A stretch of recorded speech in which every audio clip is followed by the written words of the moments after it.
This program is made possible by the support of Delta Dental, Quick Trip, Marshfield Clinic Health System, Wisconsin Counties Association, Wisconsin Hospital Association. Watch WisconsinEye on Spectrum Channels 995 and 363 and at wiseye.org.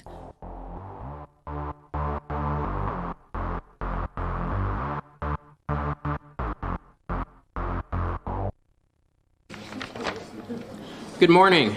Thank you all for coming. As an out gay man, I am proud to stand by my fellow LGBT legislators and many of our allies today to present the equality agenda in honor of June as Pride Month. Some of these bills have already gotten bipartisan support, and we are optimistic that we can build on that and send these bills to Governor Evers' desk. I want to acknowledge the LGBT members of our legislature who are present here, my colleague Jocasta Zamaripa, Marisabel Cabrera, Tim Carpenter, and I also want to acknowledge Representative Todd Novak, who is supporting several of these bills but could not join us here today. I want to acknowledge our allies, Representative Sargent, Representative Stuck, Representative Neubauer, who are introducing several bills, as well as other allies who are joining us here today, Jody Emerson, Dave Considine, David Crowley, and so many others who have already co-sponsored or will co-sponsor these bills. I also want to thank Representatives Kitchens and Representative Tranel, Representative Vorpagel, who have co-sponsored some of the bills that are already out and helped make them bipartisan, and we hope to build on that support and get even more Republicans to support these bills. It is so great to have allies on a bipartisan basis in the legislature working alongside us to address these issues and to help make the package of bills we're introducing today so robust. Thank you, Mark. I'm Representative Jocasta Zamaripa, and I'm a proud, out, openly bisexual member of our LGBT community. So happy to be here today to roll out again our equality agenda.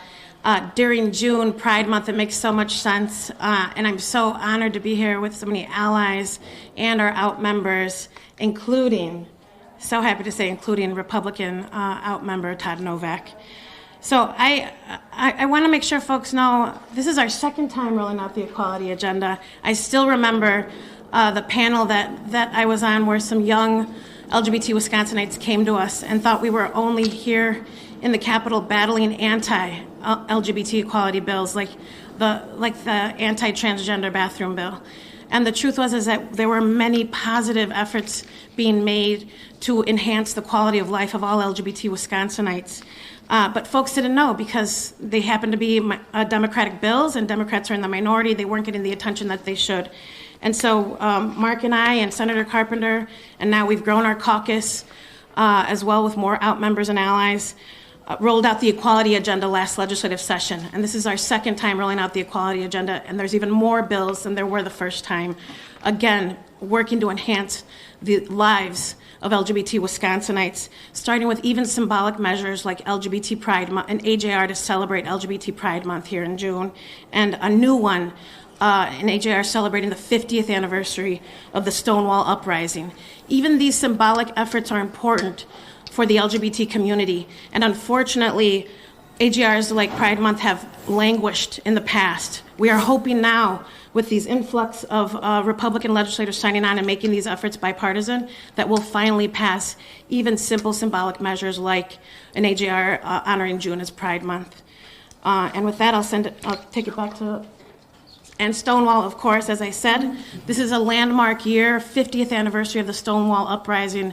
Remember that the LGBT movement started in New York at the Stonewall Gay Bar as folks worked to lift us up and rise up and fight for the civil rights of LGBT Americans.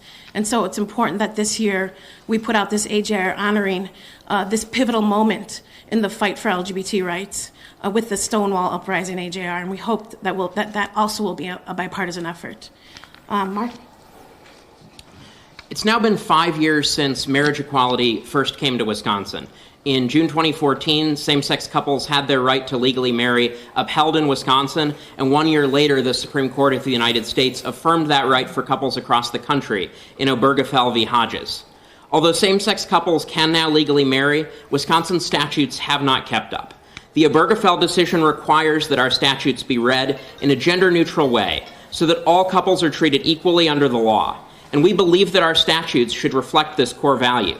So we are reintroducing the Marriage and Family Equality Act to make technical updates to Wisconsin law to reflect marriage equality following Obergefell v. Hodges.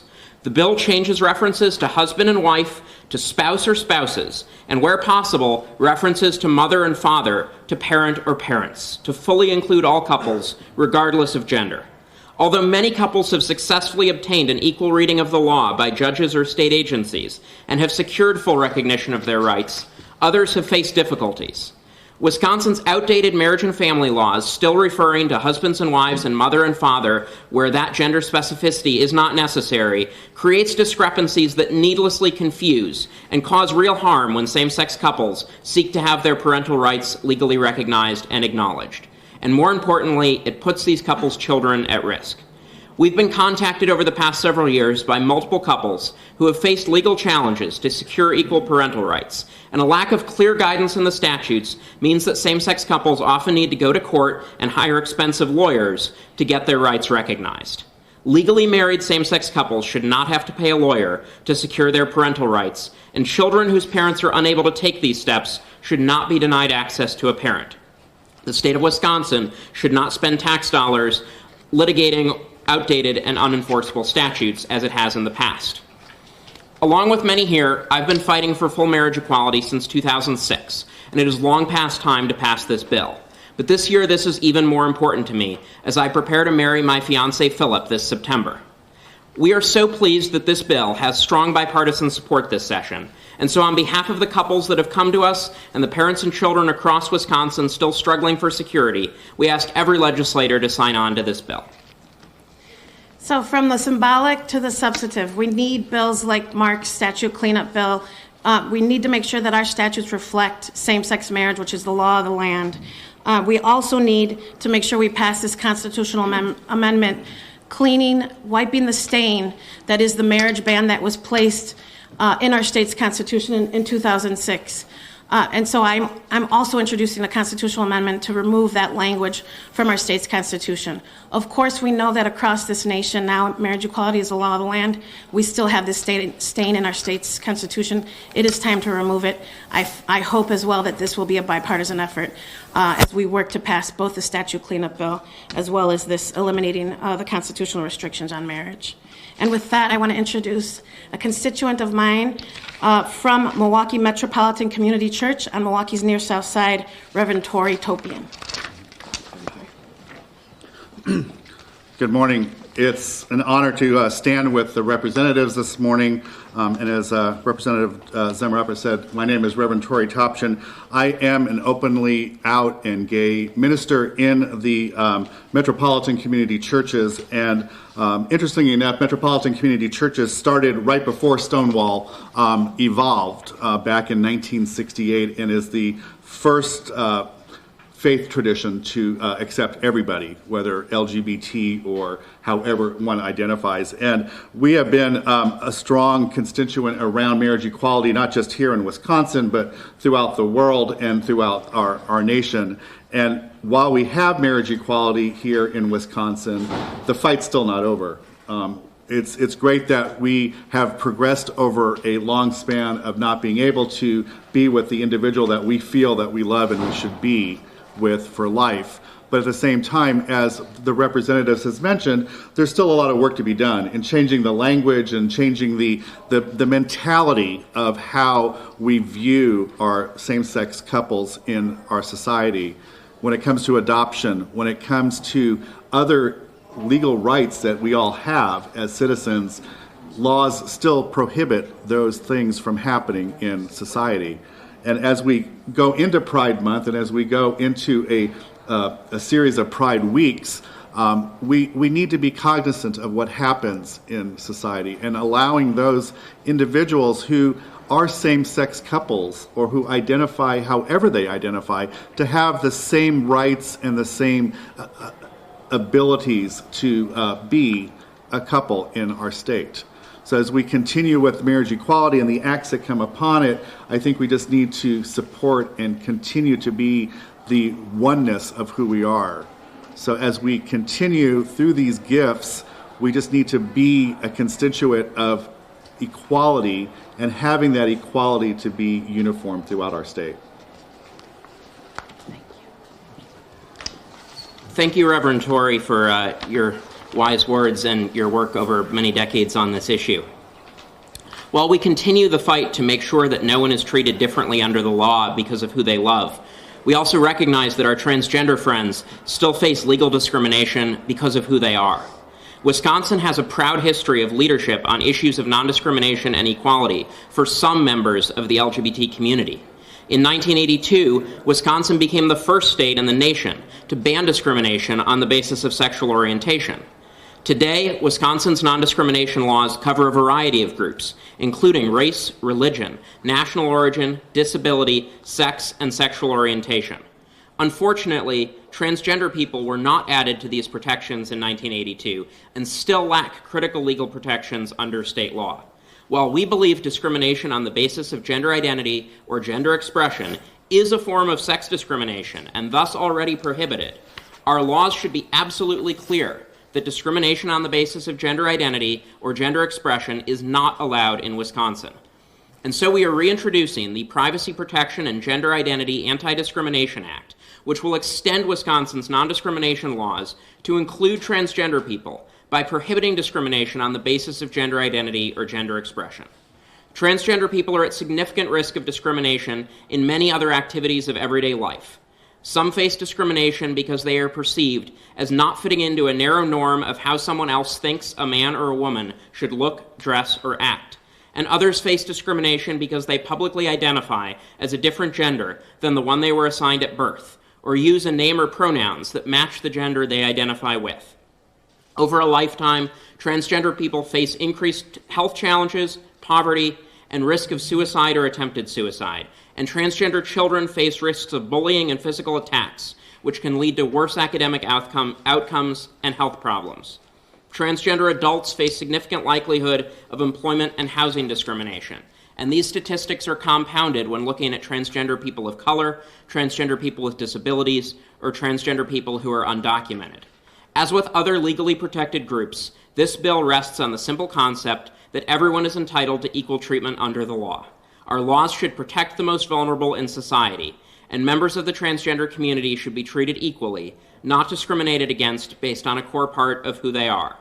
While extending our non-discrimination laws to protect transgender people will not stop all bullying or harassment, it will ensure that transgender people have the same equal opportunity to education, jobs, housing, healthcare, and public accommodations as everyone else. Wisconsin has previously been a leader on non-discrimination for LGBT people, and with this bill, we have the opportunity to lead once again.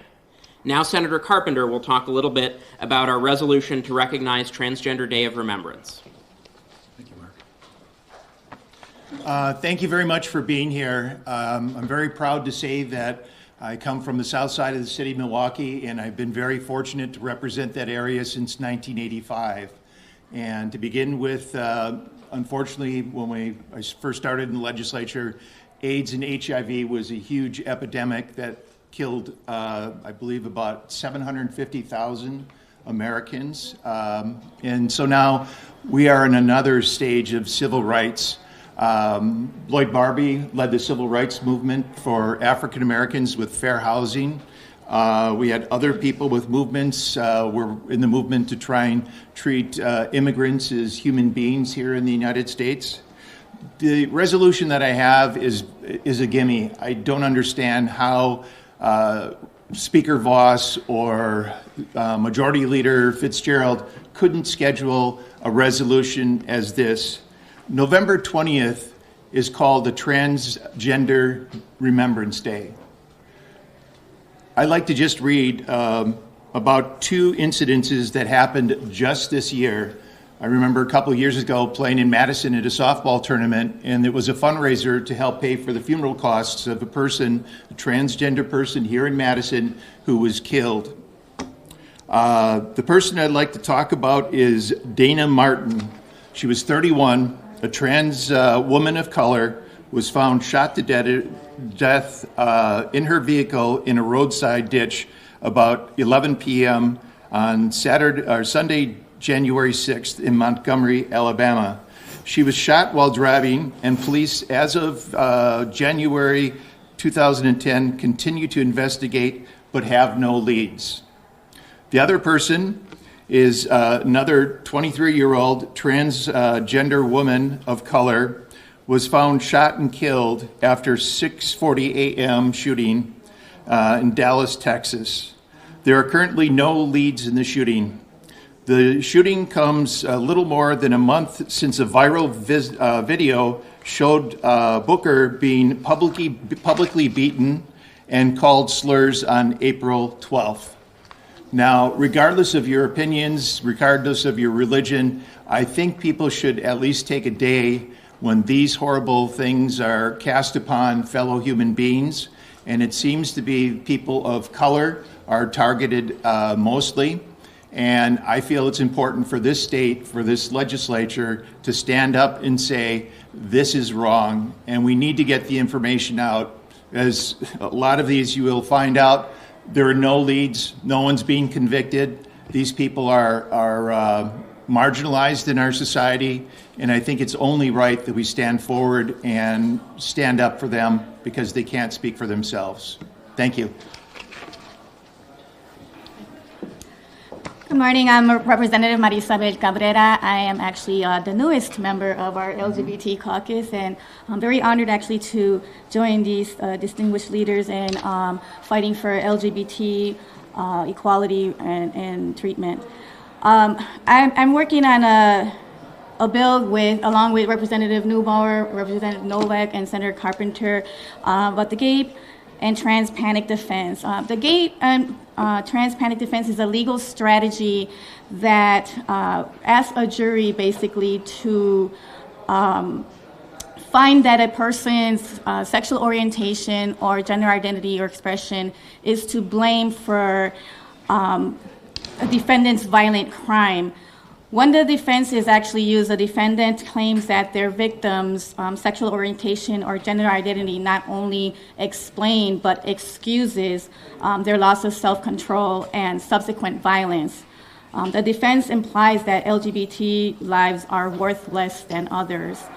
Perhaps the best known use of the gay panic defense in the United States was in the murder trial of Aaron McKinney and Russell Henderson, who were found guilty of first-degree murder in the death of Matthew Shepard.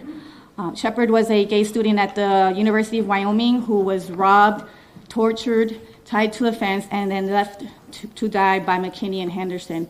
In court, McKinney's lawyer argued that his client was driven to temporary insanity following sexual advances by Shepard. While other minority groups are also victims of hate crimes, there are few, if any, instances where a defendant claims that the revelation of someone's race, religion, or other minority identification is reason for provoking their violent conduct.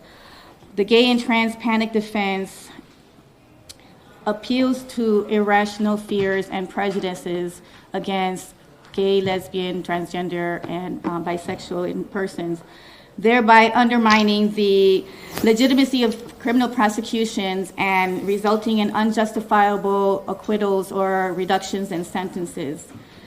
This defense sends a destructive message that LGBTQ victims are less worthy of justice and their attackers justified in their violence. With this bill, we prohibit the use of this defense and thereby make clear that in the state of Wisconsin, every victim of violent crime and their families will receive equal justice, regardless of their sexual orientation or gender identity or expression. Thank you. Good morning. My name is Melissa Sargent. I'm the state representative for the 48th Assembly District, which is made up of the north and east sides of the city of Madison. And I am proud to be standing up here today with fierce advocates and a bipartisan group of colleagues to announce this package of bills. These bills are going to lift up the voices that are too often silenced in our communities. In particular, the bill that I'm introducing will lift up the voices of the silenced transgender, non-binary, intersex, and gender nonconforming community in the state of Wisconsin. This past January, I was approached by a large group of constituents who knew that their voices were not being heard adequately. These folks pointed out to me very eloquently that our government is not representing their interests, and it's not standing up for their basic human rights. And quite frankly, that is our job as state representatives to do. And that's egregious, and they are brave for bringing their voices and their values into the Capitol building. I have heard them, and that's why I'm here today. These folks are tired of our state's inability to recognize them for who they are. A majority of these courageous individuals are youth in our community. They are youth who are growing up in a world that is refusing to accept them for who they truly are. These young people are often bullied, they're denied appropriate health care, they're rejected by their family members and friends at an inappropriate rate, and they're denied their true identity by our great state of Wisconsin. As a state legislator, it's my job to listen to the people in my community and to work with them in order to craft meaningful, life-saving legislation that will represent them. Through collaboration with constituents and advocacy groups, I am honored to be releasing LRB 2628, which will establish an equity task force in the state of Wisconsin.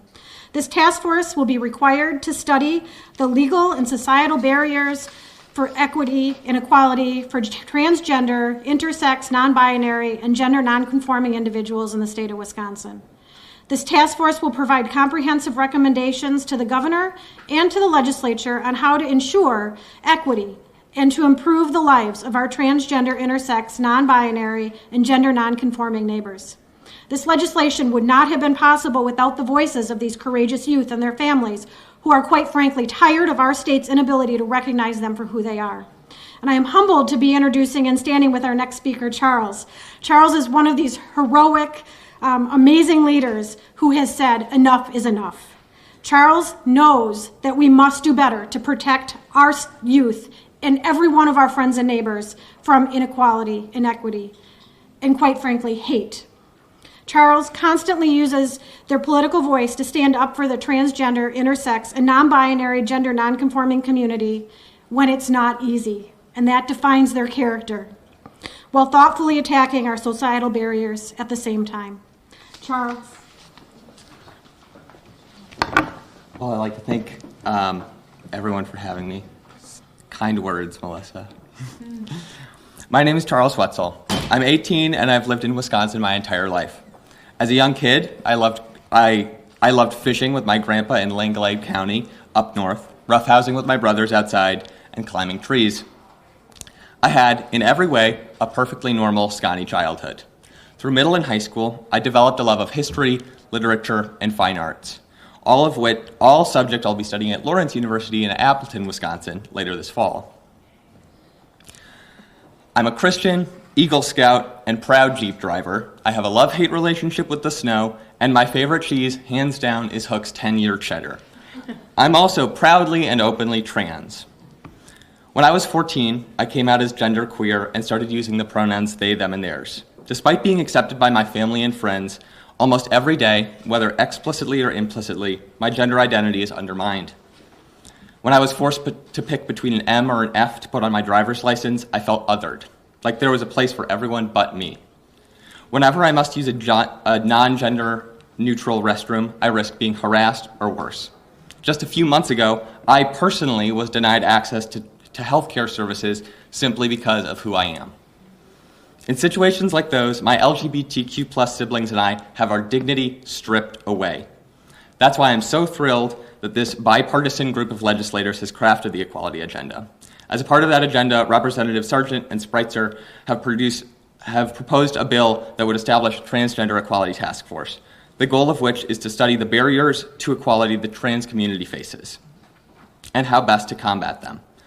I've personally had to fight every step of the way when trying to access healthcare, and I know that I'm not the only person in the queer community who's faced that adversity. Further, I know that many gender nonconforming youth face a nightmare when they walk into their schools, community centers, and places of worship. I know that I know that my peers fear becoming homeless after they come out due to parental neglect, and I know that finding stable and safe housing is a nearly insurmountable challenge for many in my community. Because of these realities, it's crucial that we establish this task force and research how to best combat these issues. The equality agenda is more than just pragmatic, common sense legislation, although it is that. At its core, it is meant to restore the dignity that is so regularly denied to members of the queer community. It's meant to show that the state of Wisconsin has our back and is willing to fight for our equality. By prohibiting the discredited practice of conversion therapy and eliminating the trans panic defense, and by establishing the Trans Equality Task Force, this agenda places the weight on these issues that they deserve. When I was coming out, it would have been a major comfort knowing that there was legislation like this meant to protect people like me. And going forward, this agenda will make real, positive change in the lives of Wisconsinites. I would like to thank everyone who helped make this agenda a reality, and I look forward to this bipartisan, common sense legislation being signed into law.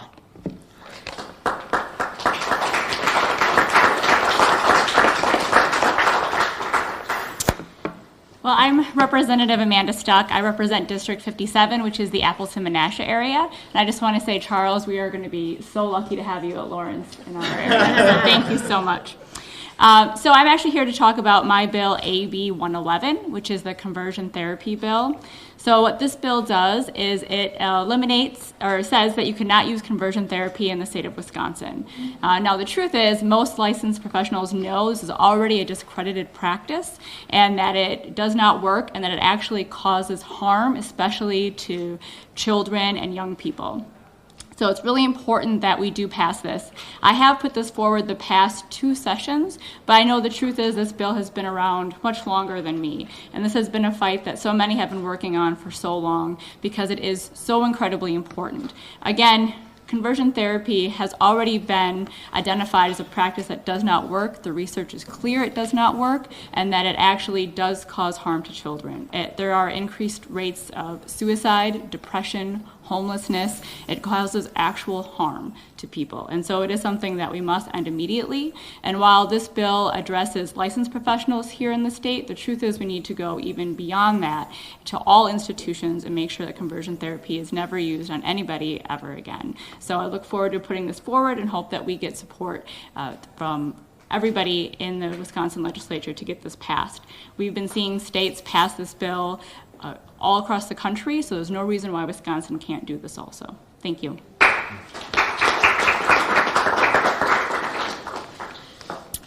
Morning, everyone. I'm Representative Greta Neubauer from Racine, and I'm so honored to be here today with my colleagues in the LGBT caucus and allies and advocates.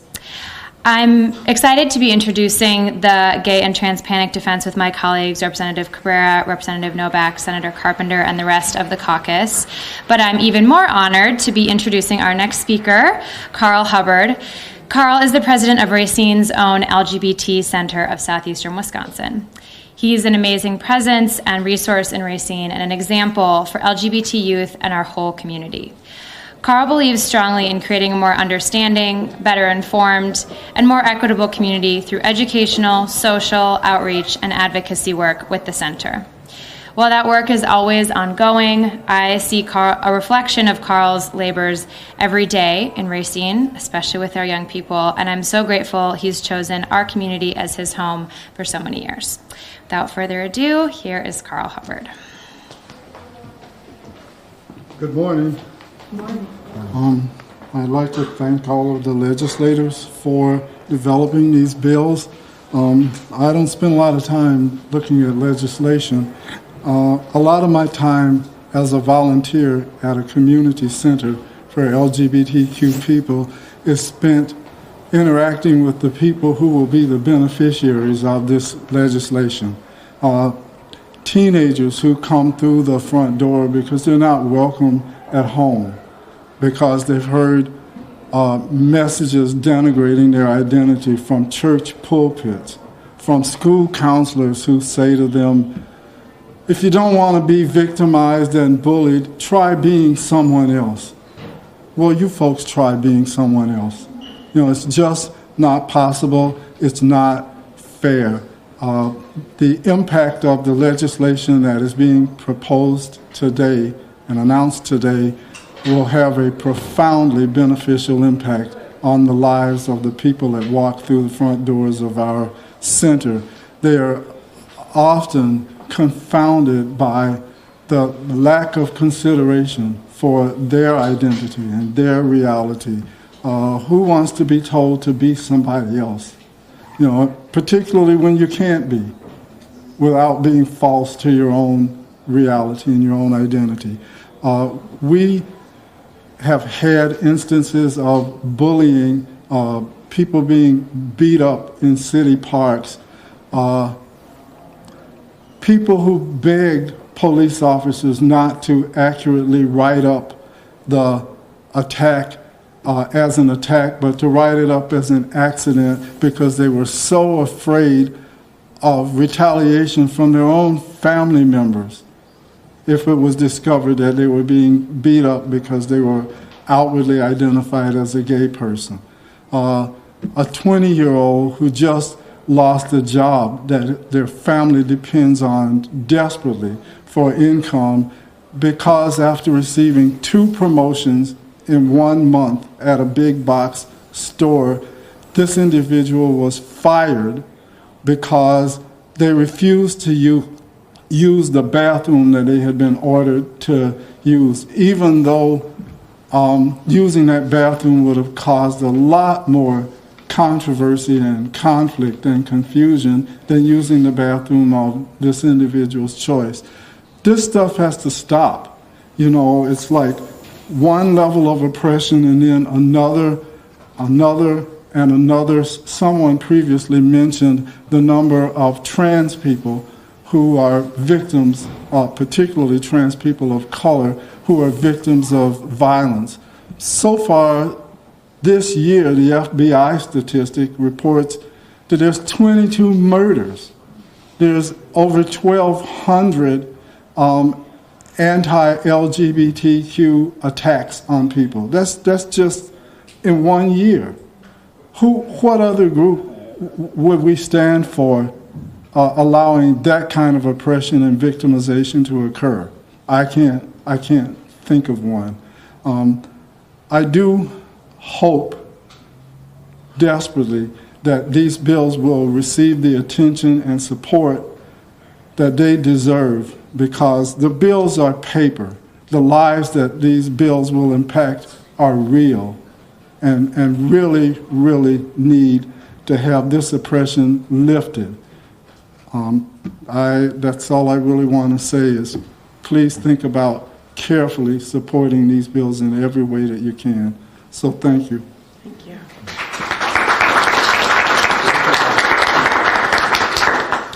Thank you so much, Carl. Thank you all for being here. We'd be happy to take any questions. So there's 9 bills in your package. What represents success legislatively for you?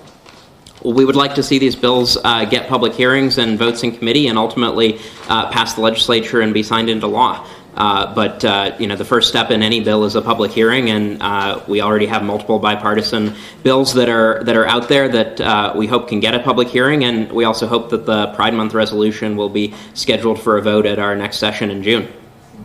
Can you just confirm for me, it looks like this session is the first time the panic defense bill and the task force bill are being introduced. Is that, do I have that right? Yes. Perfect.